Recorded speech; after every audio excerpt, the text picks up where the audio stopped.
So I'm just gonna ramble on here a little bit. I wanted to tell you guys a time that I got a bladder scope done. And so I go to my family doctor because I have an overactive bladder and bedwetting and, very unoccasional light bladder leakage. That's just when my bladder gets full, but usually I'm pretty good. But these are some concerns I brought to my family doctor, and so he referred me to a urologist, and I got a call from a hospital in a city that's 5 hours away from me, and because I live in a small town. But so they say your schedule's on this date. We're going to email you a form to fill out. You got to monitor your fluid intake and your bladder output for an entire 24 hours. I think it was a full day. And so I get this form, and basically, so you just say how many milliliters you drank of fluids and then how many milliliters you peed out. So I would have to pee into a cup and measure. So I just got these little cups from Dollarama. Dollarama, a dollar store that's in Canada. I don't know if the USA has them or not.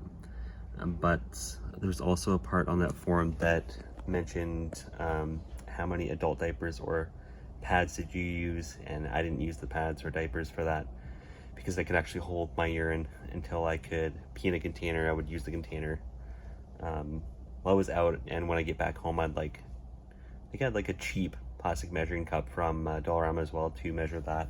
I just chucked it out when I was done. But to the point I'm getting at, so the day comes for this bladder scope. So I get to the hospital, huge hospital, and I go upstairs to the urology department, and so they tell me to put on a gown, and I'm just wearing regular men's cotton underwear, by the way. I didn't wear pull-ups every day back then or diapers. It was just more for nighttime issues. But so I put the hospital gown on. They say take off your underwear, take off I think they might have said leave your socks on, possibly.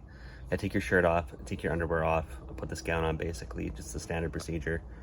But so they said follow me after that, so I followed them down to this room, and there was a table, and it kind of looked like a table that maybe they would use for like inspecting women's vaginas, like the gynecologists would use them. I think that's how you say it. You just kind of sit back, there's holders for your legs are spread open a bit, and so anyways, there's a lady sitting across from me on a computer. I'm assuming that she's like operating the record button on the camera. She was just seated, didn't really say anything to me. I said hi and she said hi. I think that was about it. So then the doctor comes in, and an assistant for the doctor, I don't know if they were a nurse or what they were, but so they're very quick about it. They have this device, I don't remember what it looked like, but it fit over the tip of my penis, and a camera went into my, I think it's urethra, and they numb it first though, so it's not so bad. I thought it was going to be terrible. I was pretty nervous about it, but it wasn't bad. You could feel a little something down there. It was just uncomfortable, a little pinch. But so he says, do you want to look at the video? There was a screen up on the left. I said no thanks. But he said everything looks good, as for anything that would be concerning, there's nothing to worry about. So he pulls this thing out, and oh, by the way, I forgot to mention, not before, it's during the time they stick this camera in the urethra. There must be another like line or something, because it was injecting my bladder with water or some kind of solution, because it filled my bladder up completely, even though it was almost empty, because I had gone pee before I went in there, before I put the gown on.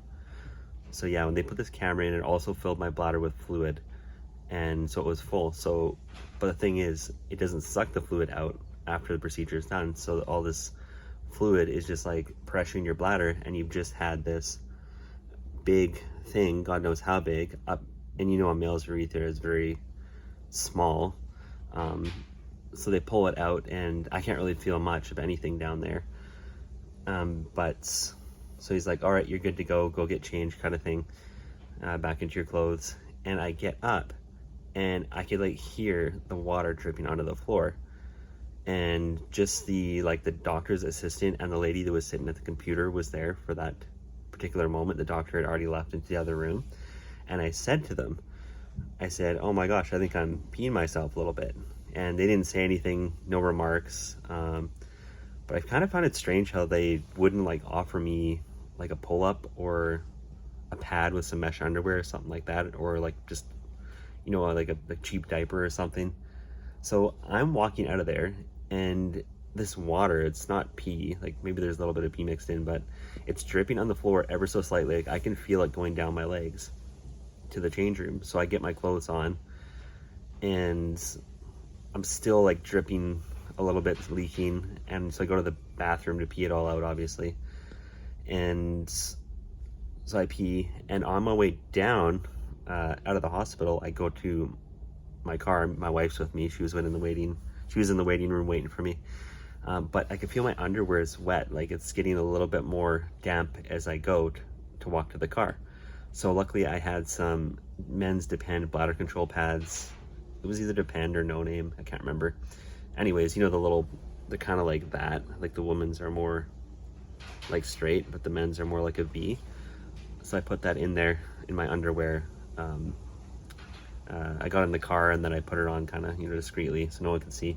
The parkade wasn't busy anyways, but it would have been a long walk back to the bathroom, so I just put the pad on, slipped her into my undies, and that was that. So yeah, when I was reading on a procedure for defecography, because I'd like to go for one of those, but they're saying, because like for the women, they inject a solution into the vagina, and like for me, I would get it in my anus, my back, my bum, but the women get it in, you know, both parts. So the women are offered a pad apparently after this procedure when they walk out. So if they offer women a pad, why wouldn't they offer men a pad? That's what I want to know. Is it just assumed that women are the only ones that need pads for urine leakage? But I thought that was just silly. They knew they were putting water in there. They knew that, you know, most of the people, or half the people that are going in there for a bladder scope, probably already had bladder leakage issues. And then they spread their urethra like a ton. And then, like, you're just asking for trouble. Like, I guess they're just okay with people going on the floor, and then just someone like go up behind you and mop it. But anyways, just a story I'm telling you guys. Share your thoughts. Have you guys ever had a bladder scope done? Wasn't overly fun, wasn't the worst thing ever.